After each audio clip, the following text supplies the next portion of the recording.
आपका स्वागत है। इस समय आप डी लीफ कम्याना हाइड्रोपोनिक फार्म के ऊपर हैं। ये एक अपनी किस्म का नया तजर्बा है। यहाँ फसलें, खाने वाली सब्जियाँ, खाने वाले फ्रूट जो हैं वो सारे के सारे हाइड्रोपोनिक विधि से जो है उगाए जाते हैं। जैसा कि आप देख सकते हैं कि पूरे का पूरा फार्म जो है वो धरती से 2 फुट ऊंचा है और ज़मीन के नीचे जो मिट्टी है उसको पूरी तरह एक वीड मैट से कवर किया गया है।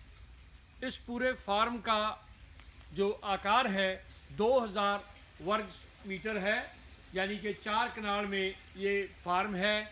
पॉली हाउस है, चारों तरफ जाली है, ऊपर इसके पॉली शीट है, कर्टन्स हैं साइड पे, ऊपर शेड नेट है। लेकिन यहाँ सारी की सारी खेती जो है वो हाइड्रोपोनिक सिस्टम से होती है, ज़मीन से कुछ भी लेना देना नहीं है। हाइड्रोपोनिक सिस्टम में 3 किस्म के जो हैं वो तरीके हैं।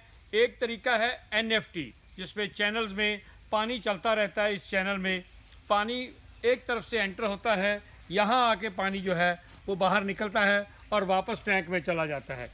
इस विधि को NFT कहते हैं। इस विधि में इस समय इस फार्म पर हमने चेरी टमाटो की फसल लगाई हुई है, जिसमें 4 वैरायटीज़ हैं चेरी टमाटो की। एक येलो कलर की है अबलॉन्ग, एक येलो कलर की राउंड है, एक रेड कलर की अबलॉन्ग है और एक रेड कलर की राउंड है।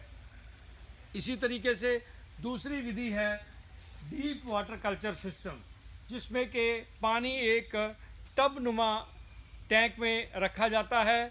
उसके ऊपर स्टायरोफोम, जिसे समुद्री झाग कहते हैं, उसकी शीटों को फ्लोट किया जाता है और उसके अंदर सुराख करके जो है हम आपको दिखाई देते हैं। उसके अंदर सुराख करके जो है नेट कप रखे जाते हैं और जो नेट कप हैं उन नेट कपों में जो है वो फसल उगाई जाती है। और नेट कप में जो है वो मिट्टी नहीं डाली जाती। नेट कप में हम ये पत्थरनुमा एक चीज़ डालते हैं जिसको लेका कहते हैं, लाइट अर्थ क्ले एग्रीगेट। ये भी मिट्टी नहीं है, ये कंकर हैं। इसको डाल के इसमें पौधा जो है वो लगा दिया जाता है और इस नेट होल में रख दिया जाता है। इस विधि से हमने बंद गोभी लगा रखी है, चाइनीज़ बॉकचाई लगा रखी है और चाइनीज़ कैबेज लगा रखी है। और ये बाकी के जो टब हैं जिनको कवर किया गया है, ये इसलिए कवर किया गया है कि ताकि इसमें हरेवाई, जो आप देखते होंगे धान के खेतों में अक्सर हो जाती है हरेवाई, वो ना पैदा हो। जैसे ही अंधेरा करते हैं तो हरेवाई जो है वो अपने आप मर जाती है। तो इसमें हम लेटस की जो पौध तैयार कर रहे हैं और लेटस इसमें जो है हम लगाएंगे।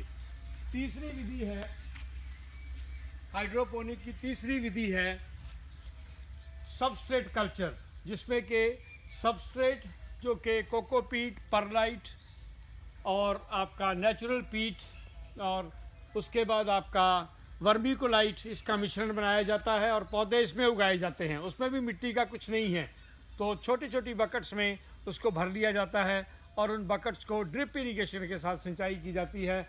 और एक बकेट में हमने 6 स्ट्रॉबेरी के पौधे लगा रखे हैं। ये स्ट्रॉबेरी की पूरी हाइड्रोपोनिक विधि से जो है पैदा होती है। सबसे बड़ा सवाल ये है कि हाइड्रोपोनिक विधि के मतलब क्या है। हाइड्रोपोनिक जो विधि है उसका कौन सा ऐसा पहलू है जो कि बाकी खेती से उसको भिन्न करता है। तो सबसे बड़ी बात है कि मिट्टी का ना होना।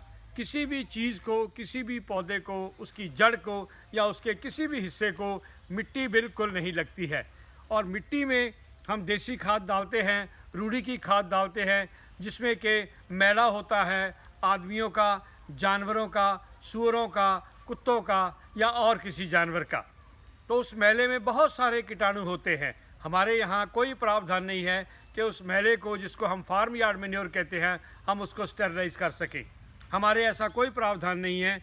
हम उसको ऐसे ही इस्तेमाल करते हैं जिसमें कि बहुत सारे जीवाणु जो हैं वो खेत में चले जाते हैं और वो जीवाणु पौधे में आ जाते हैं। जैसे कि आपने देखा होगा, खास करके बंद गोभी का केस है।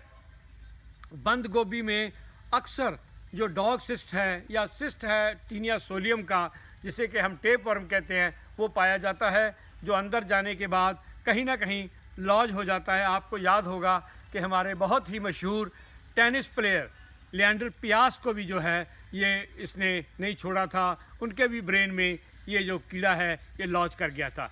लेकिन हाइड्रोपोनिक विधि से जब हम कोई भी फसल उगाते हैं, क्योंकि उसमें कोई भी फार्म यार्ड मैन्योर या ऐसी चीज़ नहीं लगती है, इसलिए इस विधि से उगाए गए पौधे, इस विधि से उगाई गई सब्जियां, इस विधि से उगाई गई खुराक जो है और फल जो हैं वो बिल्कुल मिट्टी में जो जीवाणु मिलते हैं उनसे बिल्कुल दूर होती हैं। उनमें कुछ नहीं हो सकता कि मिट्टी से जीवाणु। आपको दिखाते हैं हम, यहाँ पर हमारे फार्म में बंद गोभी लगी हुई है, और ये जो बंद गोभी है ये बिल्कुल भी मिट्टी से टच नहीं होती है।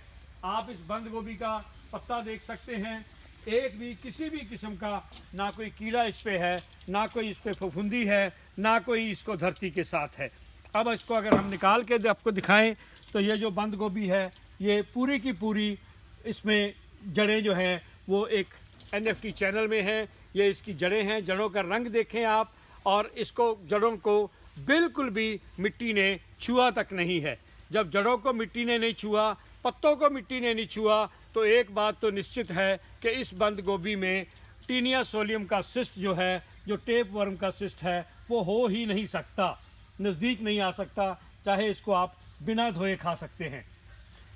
क्योंकि पूरे का पूरा फार्म जो है, हाइड्रोपोनिक खेती जो है ये बाहर भी हो सकती है, लेकिन हमने पूरे का पूरा फार्म जो है ये पॉली हाउस में बनाया हुआ है, इसलिए किसी भी किस्म के कीड़े जो हैं वो अंदर नहीं आ सकते। ना तो वाइट फ्लाई अंदर आ सकती है, ना इसके अंदर कोई सुंडी आ सकती है, ना ही इसके अंदर कोई तेला आ सकता है। ऐसी कोई भी चीज़ का प्रकोप जो है वो फसल के ऊपर नहीं आता है, जिसकी वजह से हमें कुछ भी छिड़काव करने की ज़रूरत नहीं पड़ती है। अगर कहीं थोड़ा बहुत हमें छिड़काव करना पड़े तो हम उसमें लिए नीम जो ऑयल है उसको स्प्रे करते हैं, या फिर हम इसको सेफर सोप जो है, जो कि अमेरिका में बहुत ही प्रचलित है, जो कि ऑर्गेनिक खेती में उसको जो है अप्रूवल मिला हुआ है कि आप उसको स्प्रे करके नेक्स्ट डे ही अपना फ्रूट जो है या उसी घंटे बाद आप फ्रूट जो है वो खा सकते हैं। तो या उसका हम स्प्रे करते हैं या फिर हम इसको नीम ऑयल का स्प्रे करते हैं, बाकी कोई ऐसी दवाई स्प्रे नहीं करते। एक और चीज़ देखेंगे आप, अगर कोई कीड़ा हमारे फार्म में घुस भी जाए तो आपने देखा होगा कि दो किस्म के फूल होते हैं। एक फूल जो हैं वो पीले कलर के होते हैं फसलों के, जैसे कि इस समय चेरी टमाटो के फूल हैं, देखो आप, ये सरसों की तरह पीले रंग के फूल हैं, या फिर नीले रंग के फूल होते हैं कुछ फसलों के, जैसे बैंगन है या आपका कपास है, इसके नीले रंग के फूल होते हैं। तो हमने ये नीले रंग के और पीले रंग के चिपकने वाले जो हैं वो गत्ते यहाँ टांग रखे हैं। अगर कोई कीड़ा गलती से घुस भी जाता है तो वो इनको फूल समझ के इनके ऊपर जाता है और वहीं चिपक के रह जाता है। हमारे जितने भी यहाँ लोग हैं जो काम करते हैं उनके हम नेल्स देखते हैं, तो उसके लिए हम जितने भी लोग यहाँ काम करते हैं वो दस्ताने पहन के, जो कि वर्किंग ग्लव्स हैं, वो पहन के यहाँ ये काम करते हैं। ऐसा नहीं कि बिना दस्तानों के कोई हमारे यहाँ काम करता हो। तो किसी भी किस्म की जो खुराक यहाँ पैदा होती है वो इतनी हेल्दी है, वो हाइजीनिक है, चाहे वो चेरी टमाटो हो, चाहे वो बंद गोभी हो, चाहे वो लेटस हो, चाहे वो आपका बॉक चॉय हो, चाहे चाइनीज़ कैबेज हो, चाहे उसके लिए ब्रिंजल हो जो आपका बैंगन है वो हो, चाहे स्ट्रॉबेरी हो। वो हम एक चीज़ की गारंटी करते हैं कि दी लीफ कम्याना हाइड्रोपोनिक फार्म, जो कि फरीदकोट शहर से 1.5 किलोमीटर दूर है, आप कभी भी यहाँ आ सकते हैं, इसको देख सकते हैं। ये हमारा अपना तजर्बा है, ये हमारा अपना डिज़ाइन है। सबसे बड़ी बात होती है पॉली हाउस को ठंडा करना। गर्मियों में पॉली हाउस ठंडा नहीं हो सकता है, टेम्परेचर 50 डिग्री तक चला जाता है, पर भारतवर्ष में ये पहला पॉली हाउस है जिसको हमने जैपनीज़ टेक्नोलॉजी से ठंडा किया हुआ है, जिसका टेम्परेचर 25 से 30 डिग्री के बीच हम रखते हैं। डिपेंड करता है कि कौन सी खेती हम जो है इसमें कर रहे हैं। इसके कर्टन हैं जो शाम को नीचे कर दिए जाते हैं ताकि अंदर कार्बन डाइऑक्साइड जमा हो जाए, और उस कार्बन डाइऑक्साइड से सुबह 2 घंटे सूरज उदय होने से पहले बाद 2 घंटे तक जो है खुराक बनाने का जो ज़रिया है पौधों का, जिसे फोटोसिंथेसिस कहते हैं, उसमें 9 गुना वृद्धि हो जाती है, जिससे कि फसल की जो है वो उपज जो है वो आपकी दुगनी तिगनी हो जाती है। और ये सारे के सारे हमारे जितने भी कर्टन्स हैं वो सारे के सारे ऑटोमेटिक हैं। पूरा कंट्रोल इस पॉली हाउस का, पूरा कंट्रोल इस हाइड्रोपोनिक सिस्टम का वो भी कंप्यूटराइज्ड है, कोई कुछ ना करे। इसलिए यहाँ पर चारों तरफ कैमरे लगे हुए हैं, सीसीटीवी लगा हुआ है। पानी जो इस्तेमाल होता है वो सारे का सारा आरओ का पानी इस्तेमाल होता है, जो कि इन 4 टैंक्स में आता है। 2 टैंक स्ट्रॉबेरी के लिए हैं, 2 टैंक बाकी फसलों के लिए। और ये सारा इनका कंट्रोल सेक्शन है, जहाँ से पूरे का पूरा ऑटोमेटिक कंट्रोल है। कितने बजे कौन सी मोटर चलनी है, कौन सी बंद होनी है, वो सारे का सारा ऑटोमेटिक है। हम कोई भी खाद इस्तेमाल नहीं करते, ना यूरिया इस्तेमाल करते हैं, ना एनपीके इस्तेमाल करते हैं, कुछ नहीं करते। अगर आप देखें तो हम सोल्यूशन ए और सोल्यूशन बी बनाते हैं, जो कि नेसेंट केमिकल से बनता है। हम कैल्शियम नाइट्रेट यूज़ करते हैं, मैग्नीशियम सल्फेट यूज़ करते हैं, पोटाशियम फॉस्फेट यूज़ करते हैं, ईडीटी आयरन यूज़ करते हैं, माइक्रो न्यूट्रिएंट यूज़ करते हैं, लेकिन किसी भी खाद को हम यूज़ नहीं करते, जैसे कि एनपीके है, यूरिया है, अमोनियम फॉस्फेट है, ऐसा कोई भी खाद हम इस्तेमाल नहीं करते। हाँ, अगर हमें कभी फफूंदी की शिकायत आए तो हम इस ड्रम में अपने यहाँ ट्राइकोडर्मा नाम की फफूंदी को कल्चर करते हैं। उसको कल्चर करने की विधि हमने खुद ही सोची है। आज ये ड्रम खाली है, नीचे देखिए ट्राइकोडर्मा काफ़ी कल्चर हुआ पड़ा है, क्योंकि कल हमने इसको इस्तेमाल कर लिया था। और ट्राइकोडर्मा अपने किस्म की एक फफूंदी है, जो कि दूसरी फफूंदियों को, जो कि पौधों को नुकसान करती हैं, पौधों को बीमारियां फैलाती हैं, उनको खा जाती हैं। तो इसको पूरे उसमें सिस्टम में डाल दिया जाता है, और जहाँ जहाँ कोई फफूंदी जो कि पौधों को बीमारी कॉज करती है, उसको ये सारी की सारी खा जाती है। हाइड्रोपोनिक जो है दुनिया में खाद वाली चीज़ें जो है, खाने वाली चीज़ें पैदा करने का मोस्ट मॉडर्न सिस्टम है, और जो कि फ्यूचर है खेती बाड़ी का, जो कि सेहत का फ्यूचर है। आप हाइड्रोपोनिक में उगी हुई सब्जियां खाएंगे तो आप एक चीज़ निश्चिंत रहें कि उसमें किसी भी किस्म का कोई जीवाणु नहीं होगा, या उसमें किसी भी किस्म का ऐसा कोई केमिकल नहीं होगा जो आपकी सेहत के लिए हानिकारक हो। धन्यवाद।